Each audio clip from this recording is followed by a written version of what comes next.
Hey guys, number one Marduk fan here. It's our last comic from our friend, number one Sonic the Hedgehog fan. We're looking at the Sonic Super Special, issue 2, recollecting. I'm guessing this must be a reprint or something. It collects issues of Sonic the Hedgehog 80 to 84 and Sonic Super Special 13. So I don't know. I guess that's Sonic Super Special. Is this like Sonic Super Special Volume 2, Issue 2? But anyway, it's also got like a Tracy Yardley cover. A little bit different style than his newer style. I guess he was just always developing it and refining it. Tracy Yardley, of course, is the artist who redesigned Sonic for the movie. I'm not going to get into the story too much. It's a great little run, and it adapts, Sonic Adventure for Sega Genesis. You can kind of tell they were struggling a bit. Like, how do we work in the old characters into this game when the old characters aren't in that game? And they do find some creative workarounds. And they also put a lot of thought into, like, how do we explain changes? So Amy Rose used to have like this older, like, cute little girl design in the Sega CD days, and then she gets an updated design. So they kind of like came up with this idea that she made a wish to be older, right, and skipped ahead a few years. I really liked. Dang it, I never could find the artist credits on this page, but I think it's issue 82, the intro issue for Sonic Adventure. Like, they got a really good artist who was very dynamic and added a lot of mood and atmosphere to it. So I'd recommend this whole run just as like a really good, solid adaptation of the games, and also kind of an interesting bridge between classic Sonic and modern Sonic. Like, I like the thought put into explaining why is it that the Sonic characters are suddenly meeting human characters. Well, in the game, it's just because, well, whatever. We'll just like make up whatever we want. And then they come up with the idea that the Overlanders have always existed, like the humans have always existed, but they were literally living above the clouds from the Sonic characters. And it actually fits with what's been established in previous stories. So that's a lot of fun. The most fun about this actually is all of the little bonus, like, hey kids, check out this Sonic game, and we're gonna review Sonic Generations, the latest game on the Wii, or whatever, right? Like, I really like the aspect of just like building up kids' interest in Sonic, maybe catching them up on some of the latest graphic novels or plot twisteroos that are out there. And there's an artist interview. I love this kind of stuff. It's so like historically interesting to me. I'm actually kind of like done reviewing the comic itself, so let's just I'm just gonna go ahead and read this for you. Sonic Super Special Management. Tracy, you've been working on Sonic the Hedgehog and Sonic Universe for 6 years now. Can you tell us a little about what got you into drawing comics? Tracy, ever since I was little, I've enjoyed drawing, and I've always enjoyed cartoons and comics. I've never really wanted to do anything else, so I took all the art classes I could in high school, and then went on to study art and comics in particular in college. My inspirations come from syndicated comic strips, European comic art styles, both Japanese and American animation, and video games. I've taken bits and pieces from all these different things and incorporated them into my own art style. Management.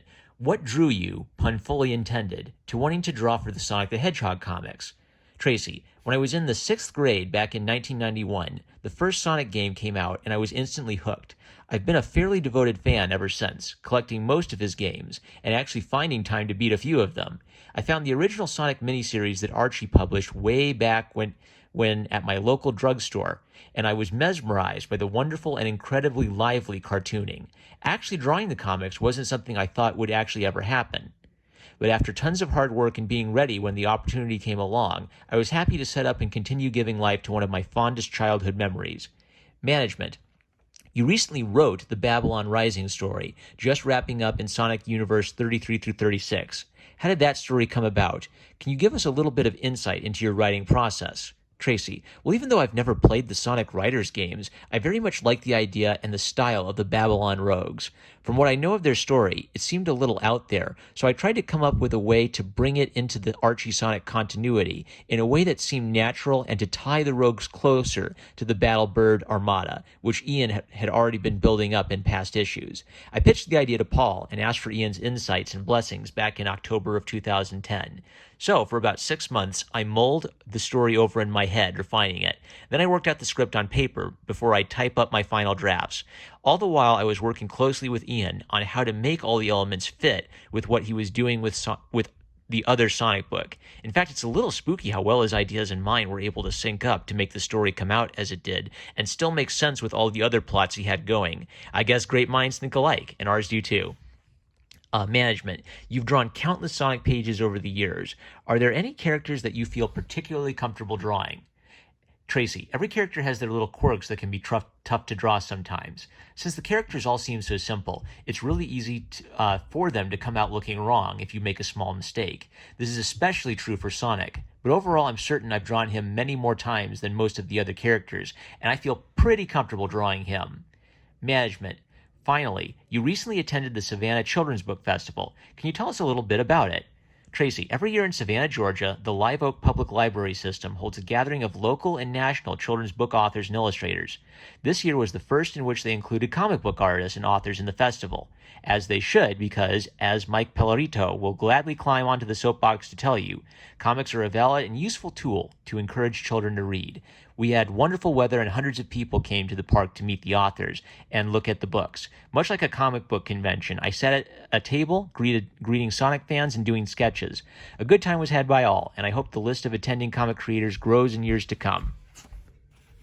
Alrighty, so kind of like a neat little. It was nice getting to see. I always love it when a kid grows up reading the comic and they end up working on the comic. And Tracy's definitely like a Sonic artist who's had a lasting impact on the character's look in the comic. So, great little collectible. One of the fun things, go to your local comic book shop and buy old comics. You're not only just going to get like cool, runs of the stories, right? Things they would collect in later treasuries. You're going to find a lot of neat hidden gems. It is actually printed on beautiful newsprint, cheap newsprint, but so beautiful. What a great little collectible. All right, that's it. This is the last of our donated comics from #1 Sonic the Hedgehog fan. Thank you so much for sponsoring this series. With that, I'm #1 Marmaduke fan. I love you guys. Catch you later.